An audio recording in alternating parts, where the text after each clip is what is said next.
நேரம் இந்த ஜெப தியானமே. கர்த்தருடைய நாமம் மையப்படுவதாக. இன்றைய இறைவார்த்தை உபாகமம் 28வது அதிகாரம் 9வது வசனம் முன்பாகும்.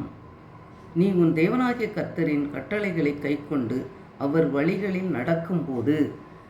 இந்த வசனத்தை நாம் பார்க்கும்போது அவருடைய கட்டளைகளை கை கொள்ளணும், அவருடைய வழிகளில் நடக்கணும். ஆண்டவர் விரும்புகிறபடி அவருடைய வழிகளில் நடக்கும்போது ஆண்டவர் அநேக ஆசீர்வாதங்களை நமக்கு வைத்திருக்கிறார். 8வது வசனத்தை நாம் பார்க்கும்போது, கர்த்தர் உன் களஞ்சியங்களிலும் நீ கையிடும் எல்லா வேலையிலும் உனக்கு ஆசீர்வாதம் கட்டளையிடுவார். நம்ம கையிட்டு செய்கிற வேலையெல்லாம் தேவன் ஆசீர்வதிக்கிற தேவனாக இருக்கிறார். கையிட்டு செய்கிற வேலையை ஆசீர்வதிக்கிறார், நம்மளோட களஞ்சியங்களை ஆசீர்வதிக்கிறார். ஆண்டவர் பெரிய காரியங்களை நம்ம மத்தியில் செய்ய நல்லவராக இருக்கிறார். அவருடைய வசனத்தை நம்ம பிடித்து ஜெபிக்க வேண்டும், அவருடைய சமூகத்தில் காத்திருந்து ஜெபிக்க வேண்டும், வேதத்தை தியானித்து வாசிக்க வேண்டும். இன்னும் அதிகமாக தானியேலை போல விசுவாசத்தோடு ஜெபிக்கணும். பலகனிகளை திறந்து எருசலேமுக்கு நேராக கைகளை உயர்த்தி ஜெபித்த தானியேலுடைய காரியம் ஜெயமாக இருந்தது போல நம்முடைய ஜெப வாழ்க்கை எப்படி இருக்குது என்று சொல்லி சிந்தித்து பார்க்க வேண்டும். ஆண்டவருடைய கிருபை நமக்கு வேணும். அதிகமாக ஜெபிக்கக்கூடிய விசேஷத்தை ஆவி நமக்கு வேணும். ஆண்டவர் சமூகத்தில் முழங்கால் படியிட்டு அவருடைய சமூகத்தில் கேட்கிற எவனும் பெற்றுக்கொள்வான், கேட்கிற எவளும் பெற்றுக்கொள்வான்னு சொன்ன போல கேட்கும்போது தான் ஆண்டவர் கொடுக்கிறார். வேண்டிக் கொண்டபடியெல்லாம் நமக்கு செய்கிறார். கர்த்தருடைய ஆசீர்வாதம் ஐஸ்வர்யத்தை தரும், அதனோடு வேதனையை கூட்டார் என்று சொன்ன போல வேதனை இல்லாத ஐஸ்வர்யத்தை தேவன் கொடுப்பார். நம்ம சுயமாக வேதனை இல்லாத ஐஸ்வர்யத்தை பெற்றுக்கொள்ள முடியாது. தேவனுடைய சமூகத்தில் ஜெபித்து அவருடைய ஐஸ்வர்யத்தை பெறும்போது அது வேதனை இல்லாத ஐஸ்வர்யமாக இருக்கும் என்று சொல்லி வேத வசனத்தில் நாம் தியானிப்போம். அடுத்தபடியாக 5வது வசனத்தை பார்க்கும்போது, உன் கூடையும் மாப்பு செய்கிற உன் தொட்டியும் ஆசீர்வதிக்கப்பட்டு இருப்பதாக. அன்று நம்முடைய கூடையும் நம்முடைய தொட்டியும் மாப்பு செய்கிற தொட்டியும் ஆசீர்வதிக்கப்படும் என்று சொல்லி பார்க்குறோம். நம்ம கையிட்டு செய்கிற எல்லா வேலையிலையும் ஆண்டவர் ஆசீர்வாதத்தில் கட்டளையிட நல்லவராக இருக்கிறார். கையின் பிரயாசத்தை சாப்பிடுவார், உன் பாக்கியம் நன்மை உண்டாயிருக்கின்ற வசனத்தின்படி நம்முடைய கையிட்டு செய்கிற எல்லா வேலையிலையும் மாப்பு செய்கிற தொட்டியும் கர்த்தர் ஆசீர்வதிக்கிற தேவனாக இருக்கிறார். ஆண்டவருடைய ஆசீர்வாதம் இந்த நாளில் நம்முடைய வாழ்க்கையில் அதிகமாக இருக்க வேண்டும். அவருடைய சமூகத்தில் நாம் காத்திருந்து ஜெபிக்கணும், தனிப்பட்ட முறையில் ஜெபிக்கணும், வேதத்தை தியானித்து வாசிக்கணும், குடும்பமாக ஜெபிக்கணும், தனியாக வேதத்தின்படி நடக்கிறோமா என்று சொல்லி நம்ம சிந்தித்து பார்த்து அதிகமாக நம்ம ஜெபிக்கணும். தியானம் நம்முடைய வாழ்க்கையில் எப்படி இருக்கிறது? ஆலயத்துக்கு அதிகமாக போகிறோமா? தனிப்பட்ட முறையில் ஜெபிக்கிறோமா? ஒரு சில பரிசுத்தவான்களோடு கூடி ஜெபிக்கிறோமா என்பதை நம்ம சிந்தித்து பார்க்க வேண்டும். ஜெபிக்கும் போது தான் தானியேலுடைய காரியம் ஜெயமாக இருந்தது போல நம்ம ஜெபிக்கும் போது தான் அந்த ஆசீர்வாதத்தை பெற்றுக்கொள்ள முடியும். ஆசீர்வாதம் வேதனை இல்லாத ஆசீர்வாதத்தை ஐஸ்வர்யத்தையும் கொடுக்கிற தேவன். ஆண்டவருடைய கரத்தில் பெற்றுக்கொள்ள ஆசீர்வாதம் வேதனை இல்லாத ஆசீர்வாதம் என்று சொல்லி பார்க்கிறோம். அப்படியாப்பட்ட ஆசீர்வாதம் நமக்கு வேணும். கர்த்தருடைய சமூகத்தில் காத்திருந்து தேவனிடத்தில் அன்பு கூறுகிறவர்களுக்கு சகல காரியத்திலும் ஆசீர்வதிக்கிற தேவன். கண்களால் காணாத ஆசீர்வாதங்களும் செவியால் உணராத ஆசீர்வாதங்களையும் கொடுக்கிற தேவனாக இருக்கிறார்.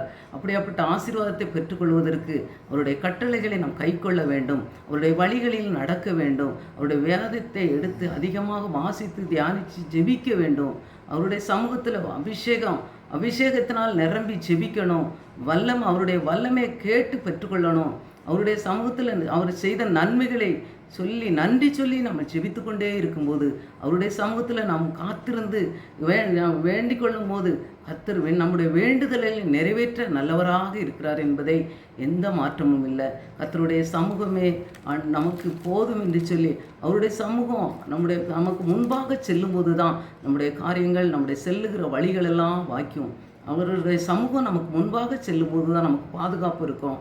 இந்த நாளில் எத்தனையோ பேர் உலக காரியத்திலே ஈடுபட்டு உலகத்தோடு இருக்கும்போது அநேக பாவத்துக்குள்ளேயும் அக்கிரமங்களுக்குள்ளும் குடி வெறியில் இருக்கிறாங்க. பரிசுத்தவான்களை நம்ம பார்க்கும்போது ஒரு உண்மையாக அவரை உண்மை தொழுது கொண்டு உடைய சமூகத்தில் காத்திருந்து ஜெபித்த பரிசுத்தவான்கள் நெடுநாள் வாழ்ந்தாங்கன்னு என்று சொல்லி பார்க்கிறோம். அன்றைக்கு ஆபிரகாமன் பார்க்கும்போது வயதான காலத்திலும் சகல ஆசீர்வாதத்தினாலும் நிரப்பப்பட்டார். ஈசாக்கு ஆசீர்வதிக்கப்பட்டார், யாக்கோப்பு ஆசீர்வதிக்கப்பட்டார். யோபு முன்னலமே பார்க்கலும் பின்னலமையில் மிகுந்த ஆசீர்வாதத்தை பெற்றுக்கொண்டார்.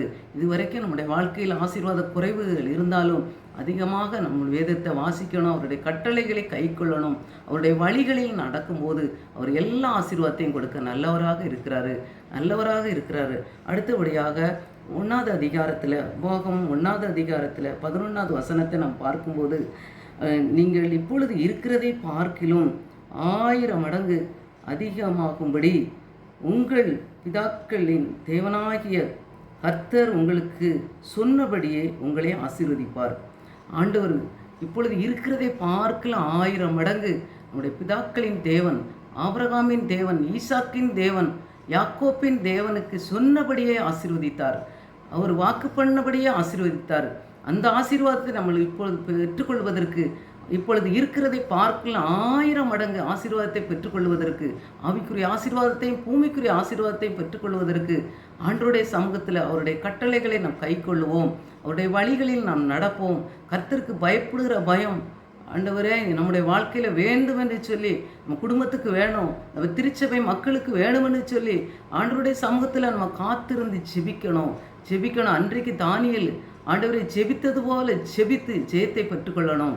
அன்றைக்கு தாவீது ஜெபித்தார், கர்த்தருடைய ஆலயத்தில் தங்குவதே நாடுவேன்னு சொன்னார். ஆண்டவர் அந்தி சந்தி மத்தியான வேளையிலையும் ஜெபித்தார். ஆண்டவர் ஆடு மேய்ச்ச தாவீதை கர்த்தர் வர வர விருத்தியடைய செய்தார், அரசனாக மாற்றினார் என்று சொல்லி பார்க்கிறோம்.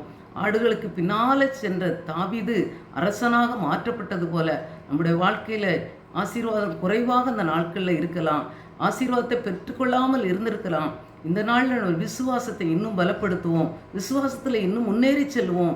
வேதத்தை எடுத்து வாசித்து வாக்குத்தத்தத்தை சொல்லி ஜெபிப்போம். ஆண்டவரே இந்த வார்த்தை இப்பொழுது இருக்கிறதை பார்க்கலாம் 1000 மடங்கு ஆசீர்வதிப்பேன்னு சொல்லியிருக்கிறீரே ஆண்டவரே, உன் கையிட்டு செய்கிற வேலையை ஆசீர்வதிப்பேன், மாப்ப செய்கிற தொட்டியை ஆசீர்வதிப்பேன்னு சொல்லியிருக்கிறீர் ஆண்டவரே இந்த வார்த்தைகளை சொல்லி நம்ம ஜெபிக்கும் போது கர்த்தருடைய ஆசீர்வாதம் நமக்கு ஐஸ்வர்யத்தை தரும். வேதனை இல்லாத ஆசீர்வாதத்தை நமக்கு கொடுக்க நல்லவராக இருக்கிறார். இப்பொழுது இருக்கிறதை பார்க்கலாம் 1000 மடங்கு ஆவிக்குரிய ஆசீர்வாதத்தினாலும் பூமிக்குரிய ஆசீர்வாதத்திலும் நிரப்பி நம்ம வழி நடத்துவார் என்பதை கர்த்தருடைய சமூகத்தில் காத்திருந்து இதை பெற்றுக்கொள்வோம். கையிட்டு செய்கிற எல்லா வேலையும் ஆசீர்வாதத்தையும் பெற்றுக்கொள்வோம். கையிட்டு செய்கிற வேலை ஆசீர்வாதமும் நம்முடைய வாழ்க்கையில் எப்பொழுது இருக்கணும். அவர் கொடுக்கிற ஆசீர்வாதம் ஐஸ்வர்யமும் நமக்கு அதிகமாக வேண்டும். அவருடைய சமூகத்தில் காத்திருப்போம், பெற்றுக்கொள்வோம். அவருடைய சமூகத்தில் நம்முடைய இருதயத்தின் வேண்டுதலெல்லாம் தெரியப்படுத்துவோம். வேதத்தை வாசித்து அந்த வசனத்தின்படி நாம் வாழுகிறோமா என்பதை நாம் சிந்தித்து பார்ப்போம். வேத வசனம் ஆமென்றும் ஆமேன் என்றும் அவருடைய வார்த்தைகள் இருக்கிறது. நம்ம ஜெபிக்கும் போது ஆண்டவர் சொல்கிறார், ஆமென்றும் ஆமேன் என்றும் உனக்கு நான் பதில் கொடுப்பேன் என்று சொல்லி நம்ம களஞ்சங்களெல்லாம் ஆசீர்வதிக்கப்படணும், கையிட்டு செய்கிற வேலையெல்லாம் ஆசீர்வதிக்கப்படணும், மாப்ப செய்கிற தொட்டியெல்லாம் ஆசீர்வதிக்கப்படணும். இப்பொழுது இருக்கிறதை பார்க்கலாம் 1000 மடங்கு பூமிக்குரிய ஆசீர்வாதமும் ஆவிக்குரிய ஆசீர்வாதமும் நமக்கு பெருக வேண்டும் என்று சொல்லி கர்த்தர் தாமே இந்த நாமத்துக்கு மகிமையாக நம்மளை பயன்படுத்துவாராக. தேவன் தாமே இந்த செய்தியை ஆசீர்வதிப்பாராக. இயேசுவின் நாமத்தினாலே ஆமேன்.